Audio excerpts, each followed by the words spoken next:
Hey folks, it's been a little over a week since the release of Tears of the Kingdom and I've been playing a lot of the game. I have a big question to ask about it, but first let's talk about what's built up to this question. When I say I've been playing a lot, I mean more or less shortly after waking up, all the way up to going back to bed, playing the game. With a lot of video planning, discussing the game with friends, and actually going outside just a smidge in between. Eating nothing but pizza and junk food all weekend aside, which was absolutely worth it by the way, this game is unreal, and extremely worth it in my opinion. It still hasn't fully set in for me that what I've been playing is actually real and here. I'll discover and or read things in game and need a moment to process that I am indeed actually collecting Zonai armor. Zonai armor. The Zonai are a massive part of this game, and I cannot believe that is a real truthful fact about it, especially considering all of the Zonai theories and speculation in the build up to the game, going all the way back to 2019. The game is insane and has done everything Breath of the Wild set down and built for open world Zelda games to thrive, but added on so much more and created what might honestly be a modern day masterpiece. I'll wait until I've fully finished the game's story and a lot more of the side quests and side adventures to truly go into that massive claim, but the point is, this game is crazy good. It plays across 3 maps, 2 stretching the length of the entire kingdom and 1 spread out in pieces in the form of sky islands. The story is actively taking place as well as having some big twists. Shrines are back and much better than before, the caves and wells are intriguing to explore, and there are still tons more that I haven't listed. So how does all of this and more fit together to make the game feel so unreal? Why is Tears of the Kingdom unreal? Let's talk about that in this video. And do not fear story spoilers, as this video is heavy story spoilers free. So, with that said, be sure to go and grab yourself a snack or drink and send them in to get featured right here. And let's get into this one. There are a good few things I'd like to discuss in this video, and I'll be going in order of the things that stood out to me in the order of them standing out to me during my playthrough. Again, I will not be going into any heavy story spoilers, don't worry. I will discuss the story in general, but without spoiling any key elements of it. With that said, the first thing I'd like to talk about is the size and scale of the game. Tears of the Kingdom is massive. There is no other way to put that. The game world is absolutely gigantic. If you thought Breath of the Wild was groundbreakingly big, then Tears of the Kingdom is not just groundbreakingly big as well, but earth-shatteringly big. It has the same foundations of the surface as seen in its prequel, but they've changed a lot. Prior to release, I can admit, I was a bit anxious that the changes to Hyrule wouldn't feel like much or enough to actually motivate me to re-explore the kingdom.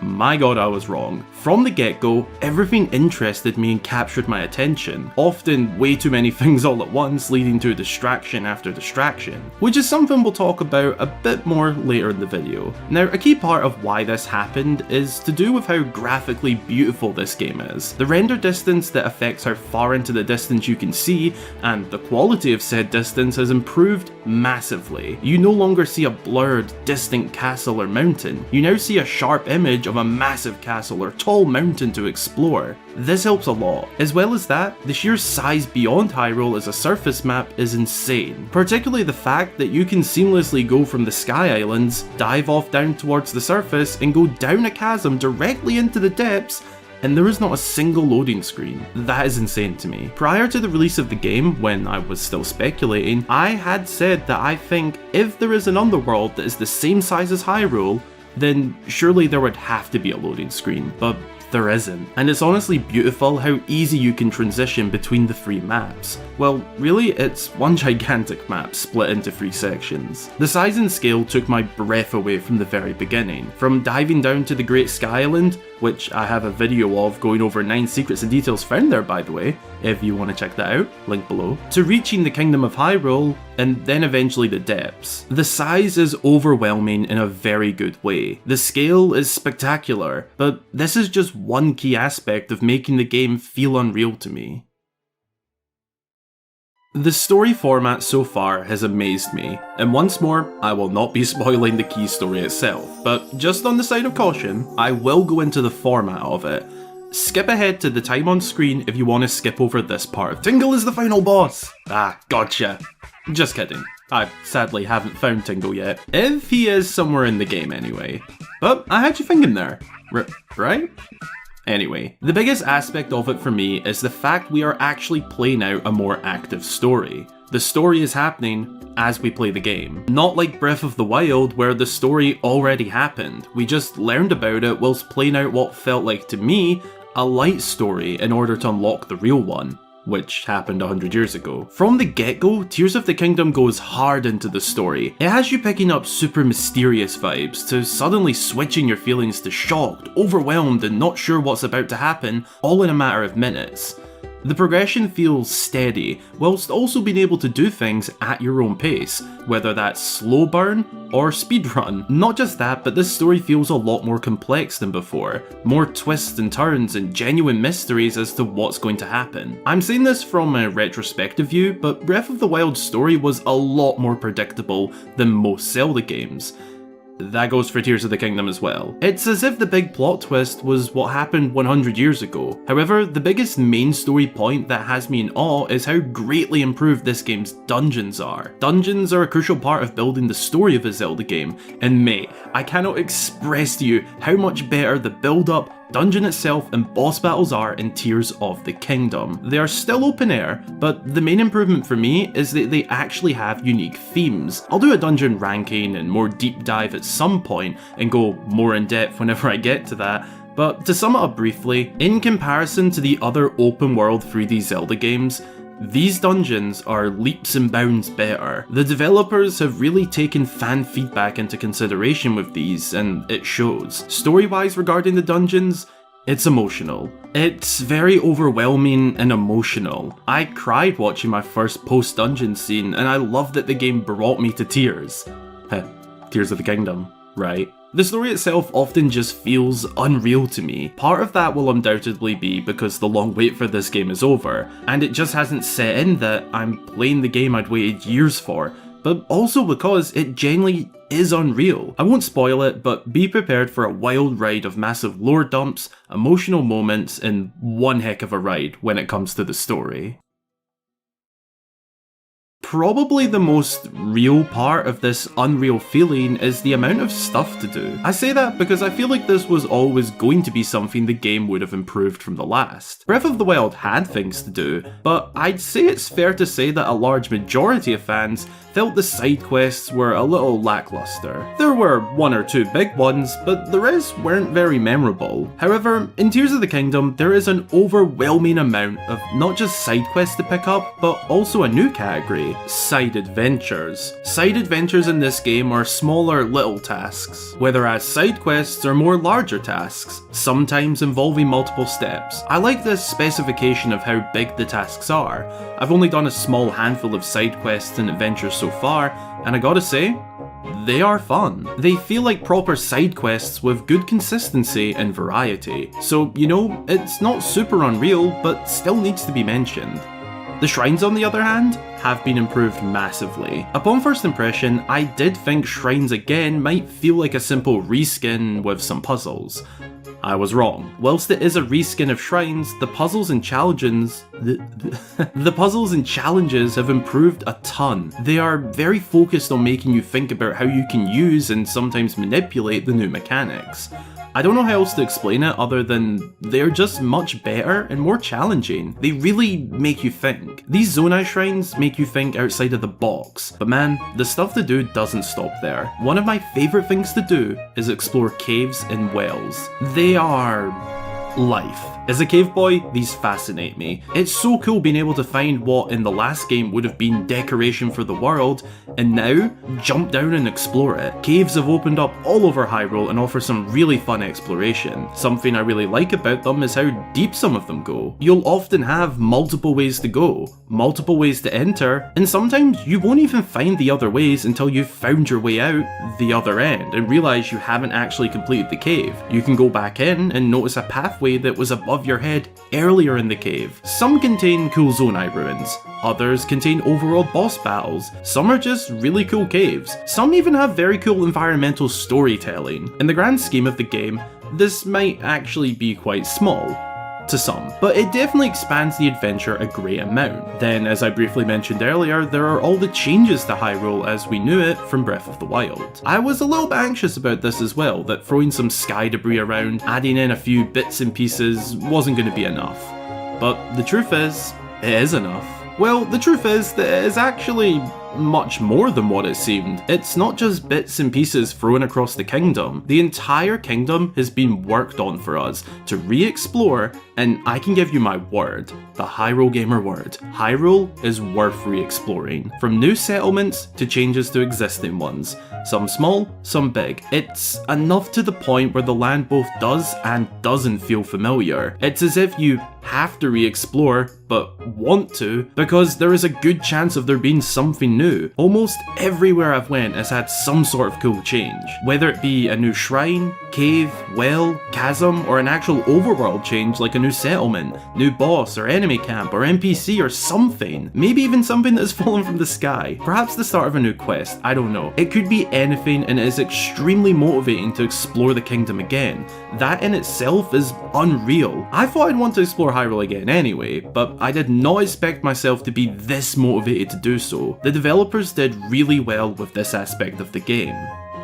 Then of course there are two new maps to explore. Starting with the depths, this is literally a full-blown underworld beneath Hyrule. It stretches the same span of Hyrule. Rivers and bodies of water above act as walls down here. Light routes are connected to a shrine above and have the same name, but in reverse. The depths are arguably my favourite new area to explore. As soon as you enter, you're hit with a blast of music setting in the tone for what you've just got yourself into. Something fun to do with that, by the way? Play at night, in your bed, with the lights off, headphones on, and jump down a chasm into the depths. The vibes are immaculate. It's pitch black down here until you activate a nearby light route, or make use of bloom flowers to light up a path. That alone feels unreal, and as mentioned earlier, there are no loading screens to get down here. You just jump down, and that's it. You're in the depths of Hyrule. There's also a lot of lore and history to learn about this place. I haven't fully learned the story, but it is very interesting and something you'll definitely want to do if you haven't. Hint, speak to a certain someone at the Lookout Landing. That's a good place to get started. There are also depths exclusive enemies, but I'll let you discover those beasts on your own if you haven't already. We are not done with the amount of stuff to do yet. On the opposite of the depths, the Sky Islands are also incredibly fun to explore. I will admit, some of them are quite challenging to reach, and do require a fair amount of energy cell upgrades. And patience. But what fun would it be if it was easy? I'm actually a bit surprised, as it feels like there are fewer than I expected given the game's marketing was very heavy on the Sky Islands. Either way, there are a lot of puzzles, shrine quests and challenges to discover up here, and it is honestly breathtaking doing anything up in the sky. The view is amazing. Not only that, but there are a few key Sky Island sections you'll want to explore story-wise, making them all the more interesting.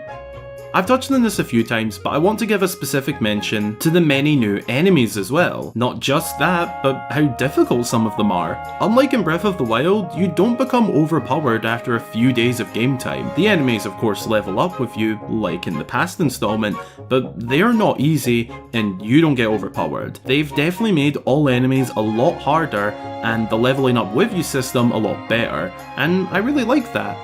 Now, to the new enemies. They're scary. I'm not ashamed to admit that the new Gleeoks, yes, plural, Gleeoks, are bloody terrifying to fight, but also thrilling. The monstrosity that is the Gloom hand thing is an insanely scary moment the first time you come across one.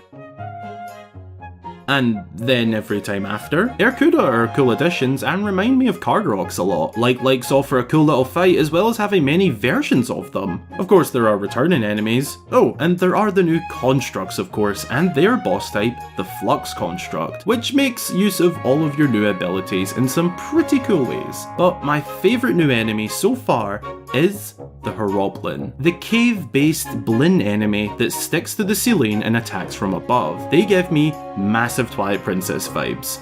I'm not too sure why. And if you've watched enough of my videos, you know I am a massive Twilight Princess fan, though Tears of the Kingdom might overtake it as my all-time favourite. I can't believe I just said that, but time will tell. They are really fun to fight. There is another new enemy I haven't encountered yet as well, in the Gibdos, and I am really excited to discover them. Or should I be scared? If you've already encountered them, let me know. Now, the final thing I've noted for this video, in terms of stuff to do, is messing with the new mechanics. Specifically, Ultra Hand. If you've played Tears of the Kingdom and not messed around with this ability to make fun and possibly inappropriate creations, then you'd be lying. This mechanic is genuinely so much fun to use, and whilst auto build helps for more practical reasons such as using Ultra Hand for traversal, it isn't needed in my opinion, though it is very helpful. You really can create your adventure your way, simply by using your imagination and creativity to fuel it. And it doesn't overshadow this being a Zelda game as some fans had feared. Honestly, the whole Zonai parts and creating stuff with them is incredibly fun and a welcome addition. The other abilities are also very fun. I've used Ascend a lot more than I thought I would, and in ways I didn't think I'd apply to it. Fuse is essential, enough said on that, and Recall is extremely helpful in both traversal, but also combat. This game has a lot of stuff to do. It's crazy how big it is in terms of actually doing things and enjoying them, without the feeling of it being tedious or like you have to. You want to do these things. They're fun, exciting, and thrilling. So that's the Unreal feeling broken down into the size and scale, story format, and stuff to do. However, there is one more thing I'd like to discuss. The thing that is key for me personally, the one thing that has stood out to me the most on a personal level, that is the constant distractions and curiosities. Much like how Breath of the Wild was designed to explore and the points of interest were supposed to draw you in, that but amplified extremely. Distractions might sound like perhaps a bad thing, but I mean distractions in an extremely good way. No matter what I find myself doing in Tears of the Kingdom, I always see or encounter something else that makes me curious. It's overwhelming at times, as I could be doing a simple side quest or adventure and spot 10 different things in the frame that distract me and create curiosity. What makes that really special for me is that this game manages to do that in the same base game world as the last. I love being overwhelmed with things to do, places to see, and taking it all in at once. This game does that insanely well, and that is still a bit unreal to me, as is this game as a whole. All of what was just discussed in this video is exactly why The Legend of Zelda: Tears of the Kingdom is unreal. This video is releasing just a couple days over 1 week of this game being out, and I already have a jam-packed video ideas and notes list. That is without having played the game fully too. I still have a lot more to learn and discover, and I'm sure many more ideas will form. I will be creating tons more videos on the game, as well as live streaming it. It'd be so highly appreciated if you subscribe to the channel for more videos, as well as just putting a smile on my face.